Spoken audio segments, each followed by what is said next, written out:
Donnie Darko is one of the most unique films that's ever been made. I've been watching you. In this video series, I want to break down some of my favorite scenes from a writing and directing standpoint, and I'll also reveal at the end why this is one of the most unique films that's ever been made. If you're new here, I'm Jordan, and welcome back to my channel. I'm a narrative writer, director, and producer, and have been working in LA for the last 10 years. This channel is all about filmmaking techniques, the philosophy of art, creative and technical workflows, and what filmmaking can teach us about life. Donnie Darko is my favorite film of all time, and one that I consider to be an absolute masterpiece. It's also the film that got me into filmmaking. In each video in this series, I want to take a few scenes from the film and break them down from a writing and directing standpoint and analyze the absolutely brilliant direction of writer and director Richard Kelly. So let's get into it. For some quick context, Donnie Darko premiered on January 19th, 2001 at the Sundance Film Festival in Park City, Utah, followed by a limited theatrical release on October 26th, 2001. Because the film's advertising featured a plane crashing and the attacks of 9/11 were only a month and a half before, the film scarcely got any advertising and unfortunately was a major bomb at the box office. But thanks to the support of actor Drew Barrymore and director Christopher Nolan, the film was able to eventually get a re-release and a director's cut in 2005 and eventually went on to develop a cult following and eventually make its money back at the box office. And more importantly, it developed a massive cult following for the extremely complex narrative and the iconic character appearance of the 6-foot-tall bunny named Frank. What's even more impressive is that this was writer and director Richard Kelly's very first film ever, and he scored a cast of some of the best actors in some of their best roles ever. Kelly wrote the film fresh out of USC's film school and went on to make one of the most uniquely original films that's ever been made. So I'd say that's one hell of a debut. This is the first in a series of videos where we dissect various scenes from the director's cut of Donnie Darko that illustrate the genius of Richard Kelly's writing and directing prowess and why this is the most unique film that's ever been made. One of the things that makes the film so unique is the time period in which it was made. The film was shot in roughly 28 days, which also is symbolic for the countdown in the film, which is 28 days until the world ends. The film was shot in roughly 28 days in 1999 for a production budget of roughly $4.5 million.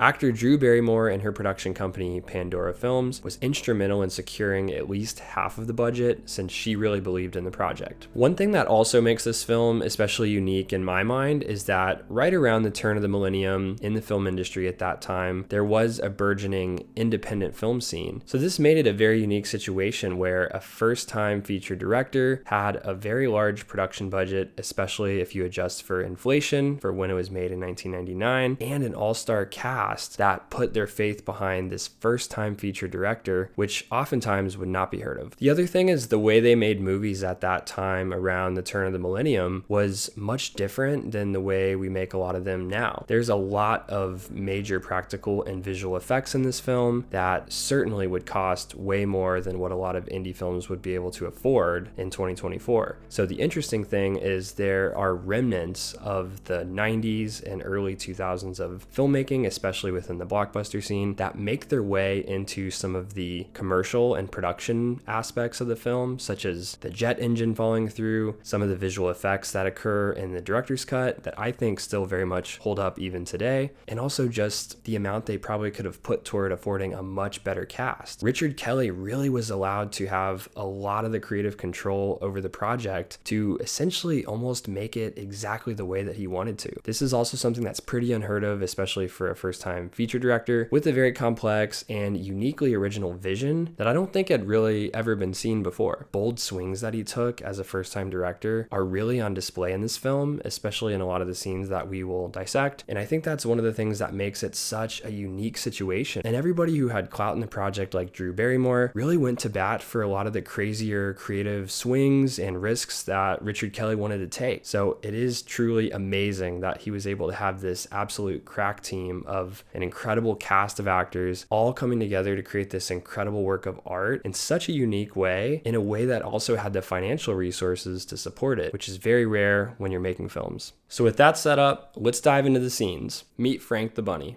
This scene is significant in the film since it's the first time that we meet Frank the bunny, which is a 6-foot-tall man in a bunny rabbit suit, which is downright creepy. And the way that the mask and the voice just give you this downright unsettling feeling. The suit was custom made for the film and I think is one of those iconic characters and outfits that we see pervaded through a lot of culture now, especially with the cult following. It's one of those things where the first time you hear the voice, it's detached from Frank.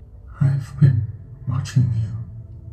So Donnie hears the voice before he sees Frank for the first time. The first thing the audience thinks of is that is extremely creepy. So I think Richard Kelly did a great job with the sound designer on achieving this watery quality to Frank's voice that sounds human, but just very distorted and otherworldly, almost of another dimension, if you will. And I think that's one of the qualities that makes it so evocative is we feel a gut reaction every single time. Even when I rewatch and I hear that voice again, I get this unease in my gut. I feel just distinctly offset and off-put, and it just downright creeps me out.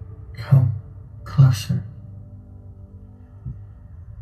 Again, I've talked about character introductions before, and I'm always a fan of hearing about somebody or hearing them before we actually see them. So much in the way that we introduced Naomi Watts' character Rachel in the Ring series, it's the same thing with Frank. We hear him before we see him. I think there is a thread there. The other thing I like about the disembodied voice is that you're not quite sure yet if it's just in Donnie's head that we're hearing the voice, or if it's something that's happening in the external world and everyone in the world is hearing the voice too. So that's something I think that's great that they keep that vague as of this point in the film. Closer. The other thing I like is that they set up Donnie is able to have a dialogue and Frank has some sort of supernatural control over Donnie since he is summoning him literally out of bed. He's having him walk toward a specific place and Donnie's following and has a creepy grin on his face. So we're insinuating that Frank has some sort of control over Donnie and is able to talk to him and convince him to do certain things that might potentially be nefarious. The other major piece of exposition here that Frank explains to Donnie is that in roughly 28 days is when the world will end. 28 days. That is when the world will end. So essentially, again, what this does is it gives us a sense of urgency. It gives us a clock that we are building towards. So as the audience, we have anticipation for what is going to happen in the film when we get to the end of that 28-day countdown and what the end of the world will actually look like on screen. A couple of the other elements that I really like here that Kelly's doing is bringing us in with this eerie score, setting a mood and basically making us feel off-settled. I think he's towing the line between somewhat of a mystery and also a little bit of this horror element, but not totally sticking a firm foot in one or the other. Another nice subtle element right here that I only caught in a more recent viewing is that in the background you hear from the audio of the TV, but it almost makes its way into a part of the score, is you hear kids singing the national anthem in the background.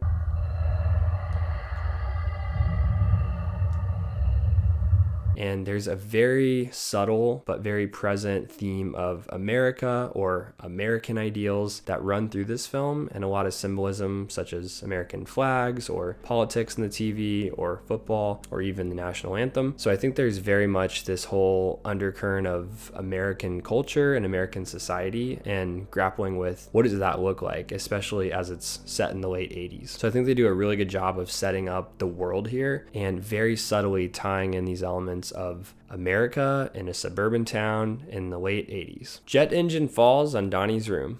Something that I really love about the choice on Kelly's part to have a jet engine fall on Donnie's room in the house so early in the film is that this is literally something that in screenwriting, usually you call the engine, sets the whole plot in motion, the engine that drives the story. And so I really like that Kelly's choice to use a literal jet engine that falls on Donnie's room in the house is basically the thing that really sets this whole plot in motion in a way. So I think this is a smart call to metaphorically say, hey, this is the engine that's starting the whole plot in motion, is driving the story, and it kickstarts our entire narrative from everything that follows after. The other thing that I'm very impressed with, again, with this $4.5 million budget, is the jet engine looks incredibly realistic. I really like that in the next scene after the engine falls and we establish it didn't actually fall on Donnie, and he walks up to his parents in the driveway and they're relieved to see him.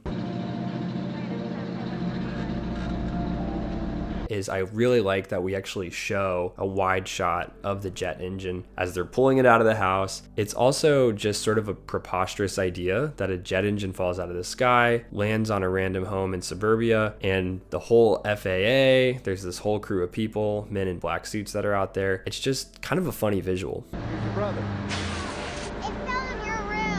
I'm a big fan of the filmmaking choices here as well, since there's a series of about 4 or 5 shots that Kelly uses as soon as the jet engine hits the house. You first hear the rumbling and see the chandelier. And then we cut to the parents waking up and the dad running through the living room and the mother literally getting jolted out of bed.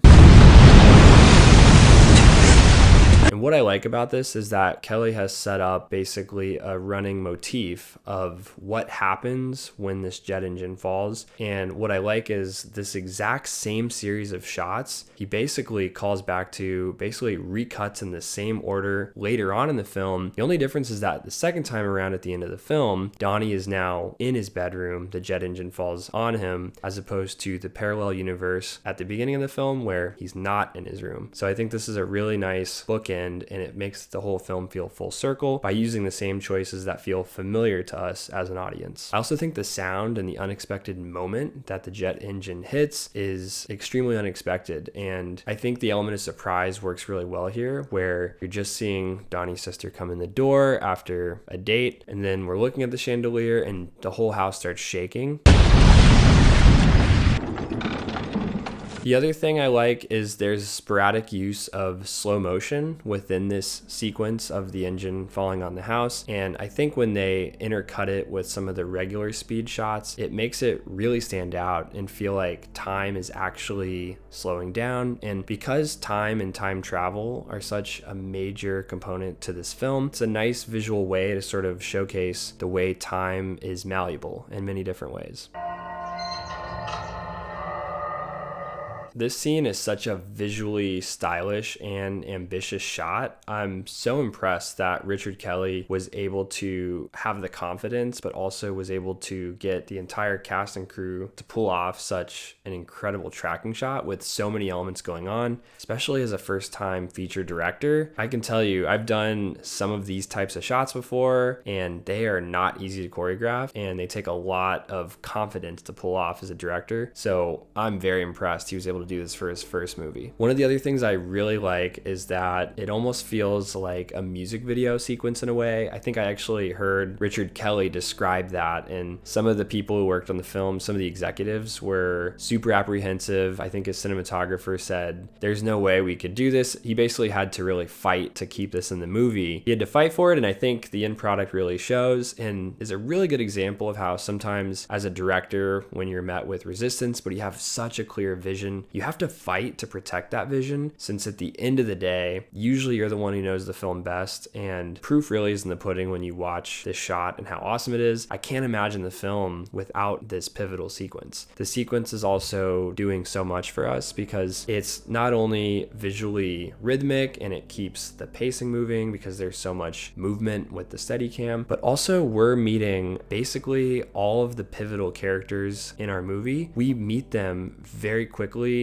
just visually in this sequence, and there's so much visual storytelling here where one little small shot on the character as we go by them in the hall gives us so much as to who they are with just one little gesture. So I really like that this is doing a lot of visual storytelling instead of telling us who these characters are, which is always what the best films do. I also just think some of the choreography of moving in slow motion and when they pan to characters and then they pan back around around, and the way they move this all around is awesome. I'd be really curious to know how many times they had to rehearse this and also how many times they had to shoot it until they got the take they actually used. So that's something I would love to know. Richard Kelly, if you're out there and you see this, feel free to write me. And there's so many big actors in this movie, especially ones who went on to have such massive careers like Jena Malone, who plays Gretchen, but also Seth Rogen makes a cameo in this movie. And it's just so funny to see one of his earliest movies and to see where he came from. It was also the 80s. I guess you could get away with doing blow in the middle of the hallway. But I also think it's so great that we established the principal. We also established the character of Kitty, who becomes one of the most obnoxious but also incredible characters in the whole film. I also really like that we move through the hallway, but we also move back outside to the main campus of the high school. And it's really smart because they show the statue of the bulldog, which again has a prominent scene later on when Donnie puts the axe in the bulldog. But we also are getting a sense of what is the world of this school. What's the culture? What are the students like? What are they doing? Who are these characters? Even if this is your first time watching this scene in this film, I think you get a very, very clear idea